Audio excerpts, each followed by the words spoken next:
Viewers, welcome to Fin Street. आज की crypto news आपको बहुत ज्यादा अच्छी इंफॉर्मेशन प्रोवाइड करने वाली, बहुत ही पॉजिटिव न्यूज भी हम लेकर आए हैं आज क्रिप्टो करेंसी मार्केट से रिलेटेड। तो बने रहिए हमारे साथ एंड तक इस वीडियो के, क्योंकि आज की क्रिप्टो न्यूज को जानने के बाद कहीं ना कहीं आपके ट्रेडिंग और इन्वेस्टमेंट डिसीजंस और बेहतर होने वाले हैं। और बिना किसी देरी के हम आपको बताना शुरू करते हैं कि क्या चल रहा है बिटकॉइन में, ऑल्ट कॉइन्स में, और कैसे वर्ल्ड में अलग अलग नेशंस जो हैं वो कैसे क्रिप्टो करेंसीज पे शिफ्ट हो रहे हैं। और सबसे पहले ब्रेकिंग न्यूज जो हमारे पास आई है क्रिप्टो करेंसी मार्केट से वो ये है कि काफी ज्यादा कंट्रीज वर्ल्ड की मिलके एक सेंट्रल बैंक की डिजिटल करेंसी लाने वाली है। इनमें शामिल है ऑस्ट्रेलिया, सिंगापुर, मलेशिया और साउथ अफ्रीका, जो एक जॉइंट सीबीडीसी का पायलट प्रोजेक्ट रन करने वाले हैं।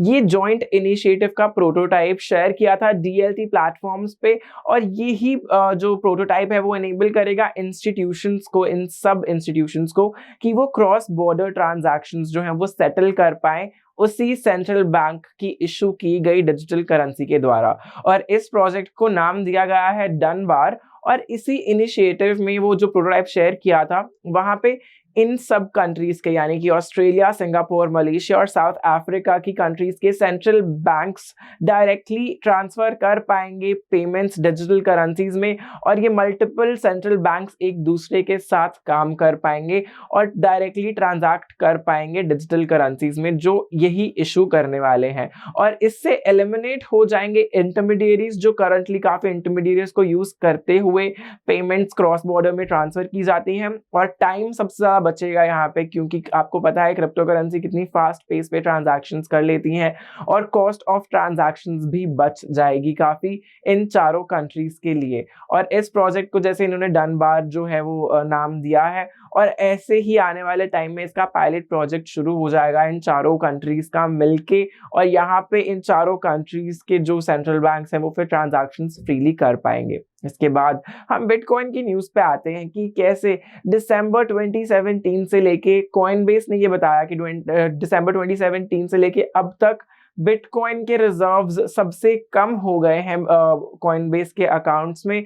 और बिटकॉइन का ये रीजन जो है वो बिटकॉइन की प्राइस फ्लक्चुएशंस, उनके जो इन्वेस्टर्स हैं, ट्रांजैक्टर्स हैं, जितने भी यूजर्स हैं, उनकी फ्रस्ट्रेशंस जो है काफी बढ़ रही हैं। बिकॉज काफी टाइम से हम देख रहे हैं बिटकॉइन 50,000 कहीं ना कहीं टच करते ही नीचे आ जाता है और वो आगे नहीं जा पा रहा। और लोग शिफ्ट कर चुके हैं ऑल्ट कॉइन्स में, क्योंकि इथेरियम, कार्डानो जैसे ऑल्ट कॉइन्स जो हैं वो उनकी परफॉर्मेंस बेटर लग रही है लोगों को। इस वजह से कॉइनबेस के जो रिजर्व्स हैं बिटकॉइन के वो दिसंबर 2017 से लेके अब तक सबसे लोएस्ट पॉइंट पे आ पहुंचे हैं।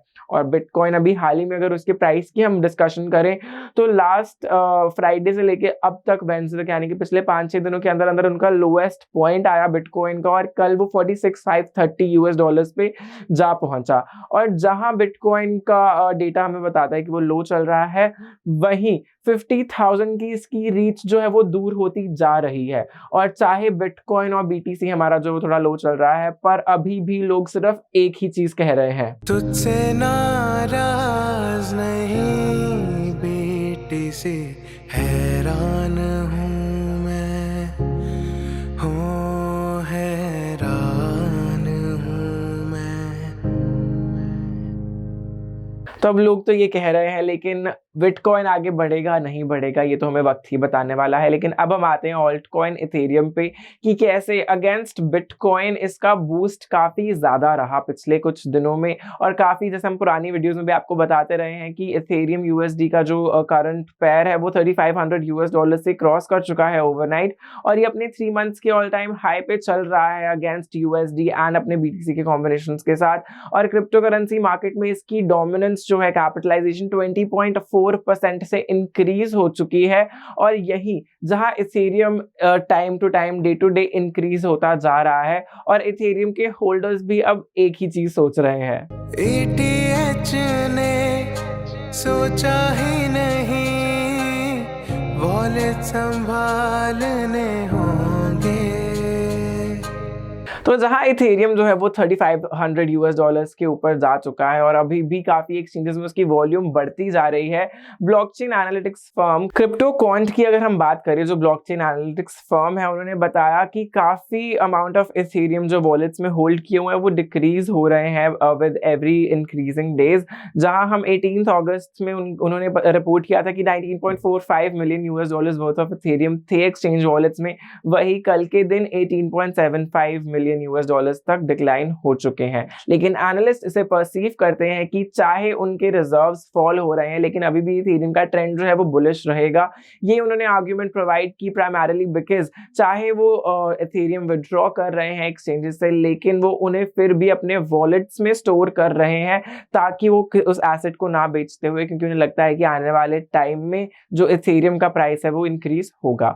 सिमिलरली इथेरियम का भी एक और राइवल जो है कार्डानो का एडीए टोकन, वो भी सिमिलरली इंक्रीज हो रहा है। और अगर सिर्फ हम पिछले महीने अगस्त के महीने में उसकी प्राइस रैली आपको बताएं तो वो 100% से इंक्रीज हो चुका है। तो जहां हमने अभी डिस्कस किया अलग अलग कंट्रीज के बारे में, हमने डिस्कस किया बिटकॉइन और ऑल्ट कॉइन के बारे में, अब हम बताते हैं आपको एक न्यूज उस कंट्री के बारे में जिसने बिटकॉइन को लीगल टेंडर बना दिया है। हम बात कर रहे हैं एल साल्वाडोर की। एल साल्वाडोर की लेजिस्लेटिव असेंबली ने अप्रूव कर दिया है 150 मिलियन यूएस डॉलर्स का एक बिटकॉइन ट्रस्ट, और उन्होंने इस चीज के लिए 23.3 million US dollars set aside किए थे ताकि वो क्रिप्टो के एटीएम्स इंस्टॉल कर सके। 30 million US dollars set aside किए थे ताकि वो शिवो वॉलेट को प्रमोट कर सके। और करंटली जो उनकी इन्वेस्टमेंट आई है वो है 150 मिलियन यूएस डॉलर्स की उनके बिटकॉइन ट्रस्ट में। और ये बिल ट्यूसडे को पास हो गया था। उनके पार्लियामेंट में 64 ऑफिशियल्स ने इसके फेवर में जो है वो वोट किया और 14 ऑफिशियल्स ने इसको ओपोज किया था। उसके बाद ये पास हो गया बिकॉज मेजॉरिटी में ये लोगों ने फेवर कर रहे थे। और ये ट्रस्ट जो है वो डिजाइन किया गया है ताकि वो फैसिलिटेट कर सके बिटकॉइन की conversion into United states dollars, और इसका पूरा प्रॉपर सपोर्ट रोल आउट किया जा सके बाय वेरी इंपॉर्टेंट इंफ्रास्ट्रक्चर जो टेक्नोलॉजी को चाहिए होता है ताकि क्रिप्टो करेंसी एसेट्स की अडॉप्शन और इंक्रीज हो पाए। जहां एल साल्वाडोर ने ये इंप्लीमेंट करके ये बता दिया पूरी दुनिया को कि वो बिटकॉइन को लीगल टेंडर बनाकर ही रहेंगे और हर इंसान तक जो उनकी कंट्री में रेजाइड करता है, हर सिटीजन तक वो पहुंचा के रहेंगे। वही इंटरनेशनल मॉनेटरी फंड यानी कि आईएमएफ ने फिर से अपनी वार्निंग को दोहराया, जहां उन्होंने 2021 जुलाई के महीने में वार्न किया था एल साल्वाडोर को कि वो ये डिसीजन सोच समझ के ले। वहीं एल साल्वाडोर को दोबारा वार्न करते हुए आईएमएफ ने फिर से एक वार्निंग जारी की है। ट्विटर पे आईएमएफ ने एल साल्वाडोर के पार्लियामेंट को टैग करते हुए कहा कि बिटकॉइन और पैसे के रिलेटेड क्रिप्टो करेंसी एसेट्स जो है वो सब्सटैंशियल रिस्क के साथ आते हैं, तो उनको कंट्री की नेशनल करेंसी के इक्विवेलेंट बना देना उनकी तरफ से इनएडवाइसेबल शॉर्टकट होगा कि वो ये डिसीजन लेने से पहले एक बार सोच ले। और उन्होंने जब ये ट्वीट किया था तो उन्होंने अपना 26 जुलाई का ट्वीट भी यहाँ पे टैग किया था। इसके बाद जहां हमने आपको ये सब न्यूज़ बताई, अब हम आपको बताते हैं EasyFi की लेटेस्ट अपडेट्स कि कैसे EasyFi नेटवर्क जो है वो यूज कर रहा है ऑफ चेन कंप्यूटेशन चेनलिंक के साथ। उन्होंने कोलैबोरेट कर लिया है ताकि वो सिक्योरली ऑटोमेट कर पाए टाइम लिंक्ड वेस्टिंग कॉन्ट्रैक्ट्स और एनेबल कर पाए अपने यूजर्स को कि वो अपने टोकन क्लेम की फ्रीक्वेंसी खुद डिफाइन करेंगे और चेनलिंक के कीपर्स भी एग्जीक्यूट करेंगे ये सब कॉन्ट्रैक्ट्स उनके EasyFi के बिहाफ पे। तो ये कोलैबोरेशन जो है एकदम एडवांस स्मार्ट कॉन्ट्रैक्ट्स ले आती है, चेनलिंक के एडवांस स्मार्ट कॉन्ट्रैक्ट्स EasyFi पे। और इतना ही नहीं, EasyFi काफी ज्यादा एक्साइटेडली उन्होंने अनाउंस किया कि उनका यूनिफॉर्म कोहॉर्ट जो है वो पॉलीगन पे लाइव होने वाला है और उसमें 4 अलग अलग प्रोजेक्ट्स कंबाइंड होंगे, EasyFi नेटवर्क का, पॉलीवर्ल, सिंगुलर फार्म और ओरो पॉकेट। ये चारों मिलके एक यूनिफॉर्म कोहॉर्ट लॉन्च करने वाले हैं 3 सितंबर 2021 को 1:30 PM UTC। और यहाँ पे आप easy token, world token, sync token और ORO टोकन जो है वो स्टेक कर सकते हैं और अर्न कर सकते हैं अलग अलग रिवॉर्ड्स। इनकी डिटेल्स जानने के लिए आप EasyFi के ट्विटर चैनल पे जा सकते हैं और आपको इसकी पूरी इवेंट की डिस्क्रिप्शंस मिल जाएंगी। आज की क्रिप्टो न्यूज में बस इतना ही। अगर आप चाहते हैं कि हम अपनी क्रिप्टो न्यूज को इंप्रूव करें और कोई ऐसा सेक्शन ऐड करें जिसके बारे में आप डेली अपडेट्स जानना चाहते हैं, तो प्लीज हमें कमेंट सेक्शन में बताइए ताकि हम भी आपका डेली का क्रिप्टो करेंसी का ज्ञान जो है वो आपके तरीके से ही बढ़ा सके। तो आज की वीडियो में बस इतना ही। अगर आपको ये वीडियो बेनिफिशियल लगा हो तो प्लीज इसे लाइक और शेयर करना मत भूलिएगा, और चैनल को सब्सक्राइब करते हुए बेल आइकन जरूर दबाएं ताकि जब भी हम ऐसी वीडियोस और लेकर आए तो उसका नोटिफिकेशन सबसे पहले आपको ही पहुंचे। और आज की वीडियो में बस इतना ही नहीं, एक बहुत इंपॉर्टेंट इन्फॉर्मेशन हम आपको बताना चाहते हैं कि अगर आप अलग अलग क्रिप्टो करेंसीज को कंपेयर करते हुए आर्बिट्राज ट्रेडिंग करना चाहते हैं, अलग अलग एक्सचेंजेस पे कंपेयर करते हुए, तो आप हमारी वेबसाइट hodlinfo.com पे जा सकते हैं, जहां पे आपको वेरियस क्रिप्टो करेंसीज के प्राइसेस अलग अलग एक्सचेंजेस पे कंपेयर करने को मिल जाएंगे और वहां पे आप आर्बिट्राज ट्रेडिंग शुरू कर सकते हैं। So thank you users for watching this video. We'll be right back with another crypto news tomorrow.